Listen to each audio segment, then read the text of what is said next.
Deputy Speaker. Thank you, Honourable President, for a very comprehensive reply, an impressive reply, making it very clear all the steps that are being taken by government.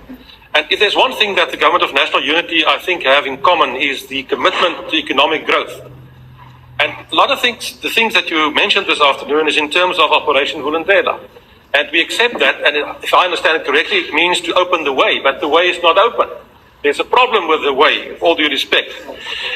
I want to say that if you look at the World Bank's report, it clearly indicates that the average growth at the moment for developing countries is around 4%. If you look at the top 10 African countries, the growth rates there vary between the lowest 5.9% to 7.9%. Even in terms of all the things that you have now mentioned this afternoon, your own Minister of Finance in the budget last week indicated that our current growth rate is 1.4%. Hopefully next year 1.6%, despite all the programs, hopefully in the year thereafter 1.8%. Our unemployment is 32%. Something is wrong. There's a huge problem. And the problem, Honourable President, is that all the issues that you mentioned, all the wonderful programs and the investments, as far as I'm concerned, are based on the current economic policy of government, the underlying economic policy.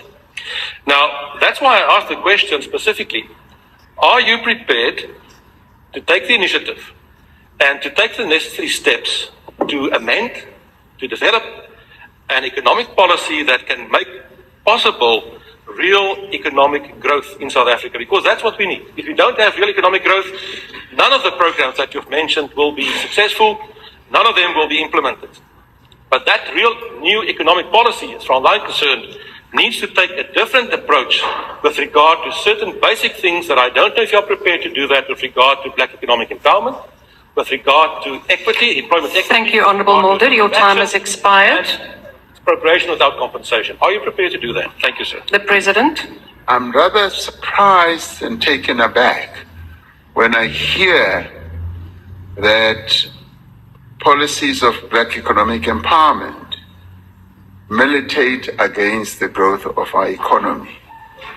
That I find quite surprising, because I work from a starting point that our economy was held back over many years by the racist policies of the past.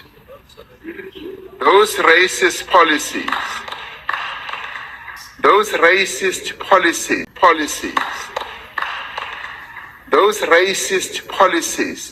prevented all South Africans, or the majority of South Africans, to play a meaningful role in the economy of their own country.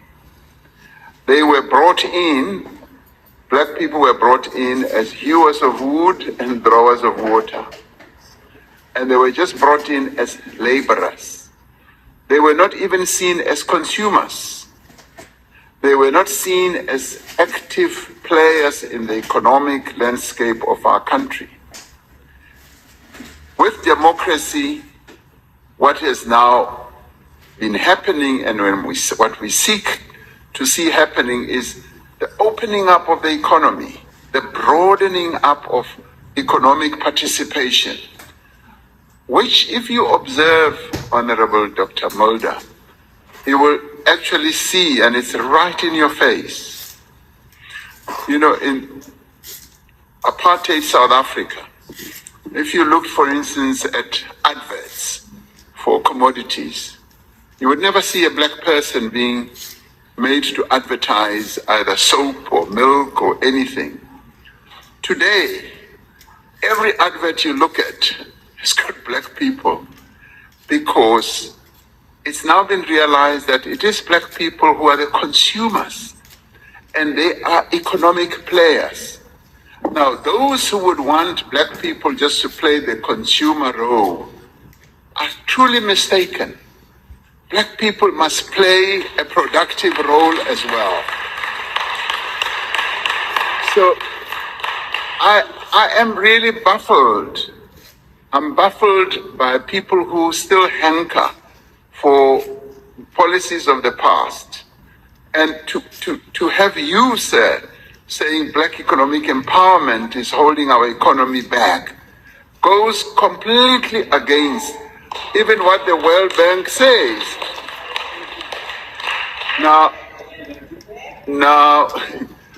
this I find quite surprising, because what is known very clearly as well is that, and a few years ago, the World Bank and the IMF came up with a report that one of the things that holds South Africa's economy back from growth is the level of concentration. Concentration, because they said the ownership of the economy is in far too few hands. Ownership has not spread. That is what the World Bank and IMF said. And that is precisely what happens in other countries. When you go to other countries, you'll find the citizens. I mean, in Africa, it will largely be black people. Wherever you go in the world, it will be the citizens. Now, in our country, it was just the few privileged, and may I continue to say white people, who continue to own the means of production, who continue to own the productive economy of our country. Now, You took them to America. now this I find very worrying. I find it very worrying that we continue to have this notion that BEE is the one that's holding our economy back. It is the partial and exclusive ownership of the means of production in our country that is holding this economy from growing. So,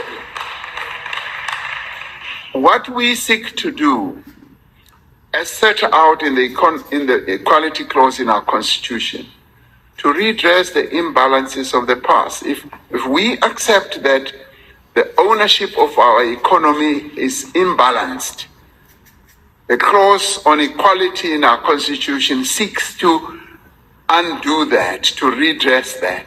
So therefore, ownership of our economy should be broadened. And I can tell you, Dr. Mulder, there's nothing that gives our people joy, particularly black people, as they go around and they find that this production facility is owned by a black person. It warms one's heart. It makes us feel so good, because we've come from a horrible past when that was not allowed by law, where people were arrested. If you wanted to set up an economic facility in town, you were put to jail. But today, we are saying all that must be put behind us. We must allow more and more people to play an important role in the economy of our country. And this is what baffles me by those who are opposed to black economic empowerment. I say, what do you want to see happening? Do you want to see black people continuing to play the role of laborers, drawers of water, hewers of wood, and consumers only? Why can't black people be made to own productive aspects of our economy? Why can't they be rich as well? That is what needs to happen. Because it is when they get to that level. Dr. Mulder, you look at the Afrikaners, the history of your people. If you look at the history of your people, they were held back by the English. And with later days, they were enabled. They became more and more economically empowered. And they became economically empowered due to the policies of apartheid, the laws that were put in place, the sweet deals that they were given, and they started getting more and more into being serious economic players. Why can't the same be done for black people? Why? This baffles me. Really, I don't understand it, because to me that is the normal thing to do. You need, as a nation, to say, this group has been disempowered. It's been disempowered, we need to empower it. Like the approach we have now, the rural areas of our country, have been disadvantaged, and we're seeking to direct more and more assistance and empowerment to the rural areas so that the rural... The Zebra family, let's talk about Cyril, the president of South Africa. What he did in parliament is something that he has never done in parliament. When he was asked a question by Mulder from the FF Plus, his answers was like an earthquake. I think a lot of people in parliament were surprised to get this kind of answers from the president, who is always known attached to white people. But what he said in parliament about the disadvantaged majority South Africans who have been in the receiving end for the longest time. During the time of apartheid, they were never given opportunity to venture into business, to do a lot of things. But coming from the president known as Cyril Ramaphosa, I don't know whether this Torres volcano has reached Cyril Ramaphosa, because listening to him, I saw a Pan-African. I saw Torres. I saw somebody who is repentant to take a U-turn and start looking at himself in the mirror and say, why is this happening? I am a black president, and this country is the majority is black, and it's the most poor, and it's the most disadvantaged, who have got no means of production, and they have got no land. What does this mean to me? I think the gospel from Torres has reached Cyril Ramaphosa, and he doesn't want to be left behind. He spoke with conviction in parliament, like somebody who has repented, who has realized his sins. It was like something has just dropped inside that house to see him brave and talking about the past, how black people were treated. It melted my heart. But when I say but, a question mark, has he ever repented, or he is just talking because talking is cheap? Or did what happened in the US gave him a lesson to understand that if they don't respect me when I am there with them in the US, let me come back home and repent and look after the majority disadvantage? I think there was a message there, but we are going to be looking how he walks, or he walks the talk, or he decides to do it the other way around. I hope he will walk the talk. I really pray that I've never seen this kind of Ramaphosa.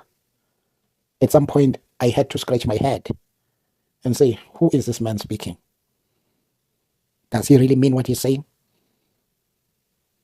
But we're looking forward. Maybe because he's not going to run again, because he would have finished his 2 terms, then on his way out, he's trying to correct the mistakes that he has done. Family, just drop your comment. But I felt him when he was talking. But now, what is left is he going to walk the talk? Family, drop your comments. What did you think about Ramaphosa's speech? Drop your comment respectfully. Don't forget to like, share, and subscribe. Ngiyanithanda nonke ngothando lukaLove. Ngithi kini bantu bakithi noma izindlu zodaka kusekhaya la. Bravo, bravo.